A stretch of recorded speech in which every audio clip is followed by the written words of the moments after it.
Ha ha ha ha! Oh, it's Kurious Cyclopes. And Steve. And I'm in a real joking mood today because we're going to talk about horror comedies. So, horror, obviously, it's a very successful genre. I think they say it makes the most money, or it definitely is one of the top earning genres of film. But obviously, there's a whole nother aspect to it that draws in a whole different crowd. Horror comedy. Obviously, it's a nice balance of horror and comedy, usually funny situations, funny characters with horror elements. But they've been very successful from way back when they started all the way up to recent day. So, Steve, we probably started out with our first horror comedy being Ghostbusters, I would assume. Most likely. I mean, that's all. That's all I can really think of from such an early memory. And when did that even come out? Do you know? 84? Yeah, definitely before we were think? born. Yeah. But obviously, growing up, it didn't go anywhere. It was still huge. And Right. when we were kids, the real Ghostbusters was on the cartoon was on TV. So, yeah, Ghostbusters is awesome. It has an awesome cast. It's funny. There's a cool sequel to it, and we all know Ghostbusters. They even reference it in Stranger Things in the latest season, which was cool. So Ghostbusters was definitely our first taste for horror comedy flavor. But growing up in school, everyone was so excited when we first saw the previews for Scary Movie. Wes Craven's Scream really brought slasher back into the '90s. So, what's the best way to cash off of that is making a parody of it. And Scary Movie was heavily a parody of Scream, but other franchises as well. And it's funny because when it first came out, my mom let me rent it on VHS, but as soon as she saw the beginning where the Ghostface killer stabs the girl's boob and the implant comes out, he's like, "Oh!" First of all, I didn't even know what an implant was, so I was confused. But my mom was not happy that I was becoming enlightened to this kind of a risque stuff, I guess you would say. Right. And then, obviously, it didn't stop from there because it was a huge hit. So we got Scary Movie 2 after that, which referenced Exorcist right from the beginning. And I know my mom, even though she ultimately let me watch the first one, there was no fucking way she was letting me watch the second one. Right. And I was really upset because when I saw that marquee in the theater at Carmike and I saw Reagan on there, I was like, oh, I gotta fucking see this movie. So, all in all, I really enjoyed the first three movies. And the third one is when I guess it first became PG-13. I think so, yeah. So what happened there?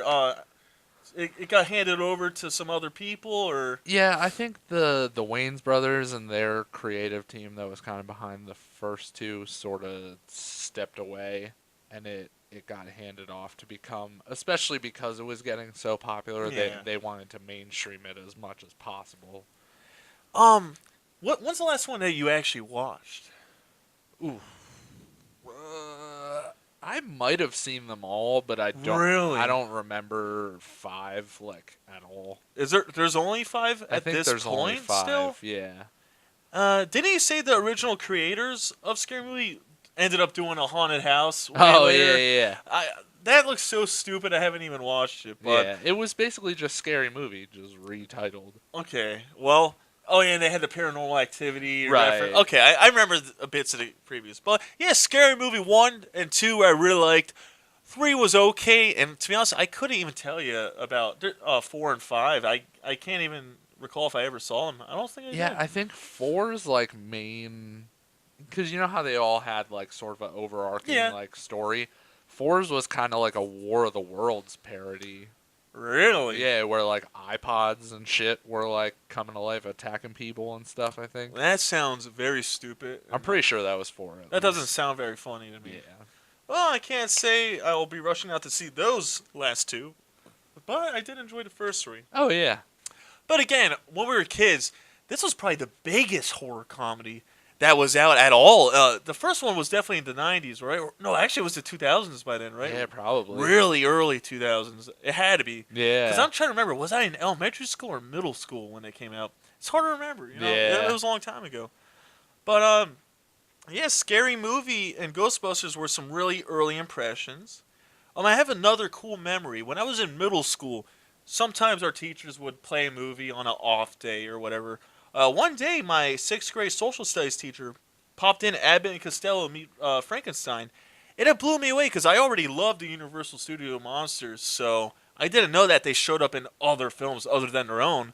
And then when he popped in Abbott and Costello Meet Frankenstein, it opened me up to this whole new world of Universal monsters. And actually, some people say uh, Abbott and Costello Meet the Monsters movies. Apparently, that's one of the first examples of a horror comedy ever made. It's one of the Right. earliest ones. So of course, about I would say a year ago by now, I got the set that has Abbott and Costello meet Frankenstein, meets the Mummy, meets the Invisible Man, and lastly meets Dr. Jekyll and Mr. Hyde. But so for all you really old school black and white movie type people, definitely check out Abbott and Costello Meet the Monsters. Just all those movies. Um, Also growing up, Evil Dead obviously had a big impact on the horror world. But ironically enough, I'm going to assume that we both saw Army of Darkness before we saw the other ones.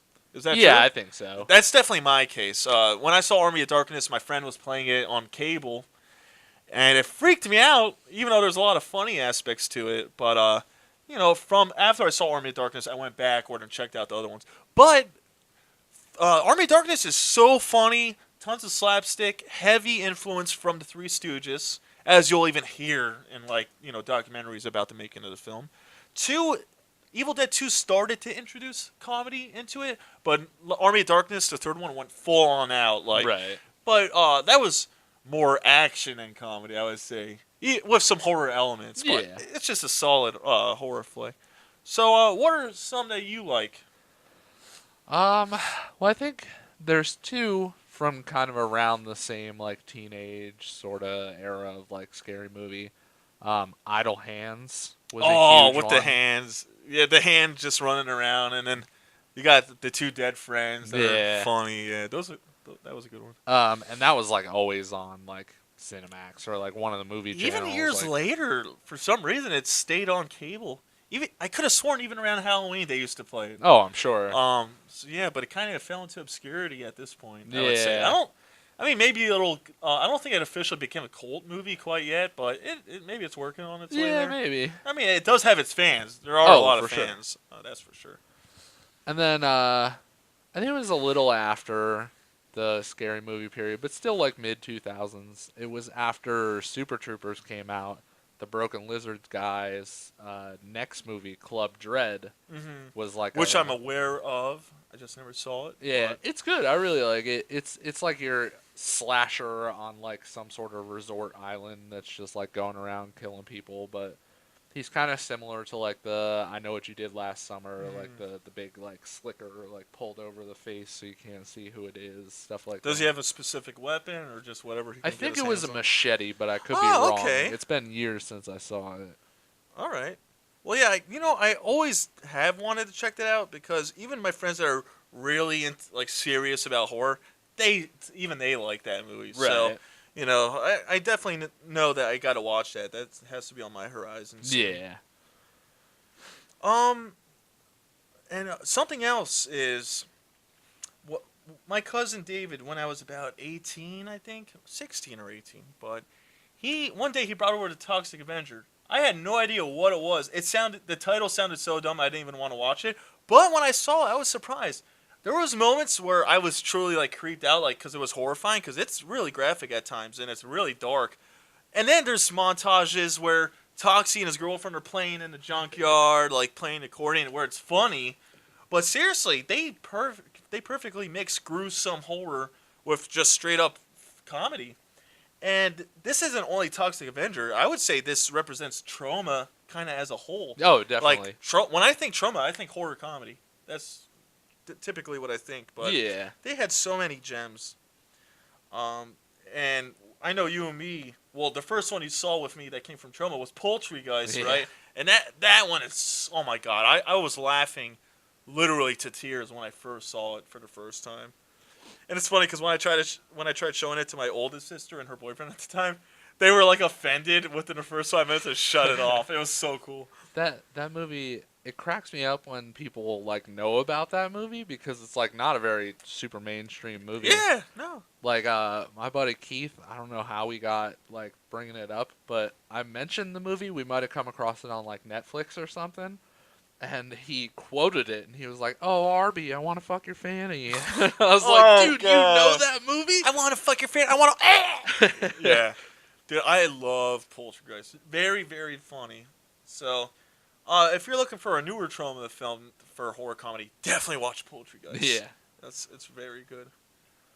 Um, Also growing up, obviously a lot of people know it now, but as a kid I didn't know it very well. But Killer Clowns from Outer Space, I caught the tail end of it on cable, right when the Clownzilla is picking up the fucking ice cream truck and like throwing shit around, and I turned it on right at that moment, so it creeped me the fuck out because Yeah. I haven't seen much scary clown shit at this time other than it.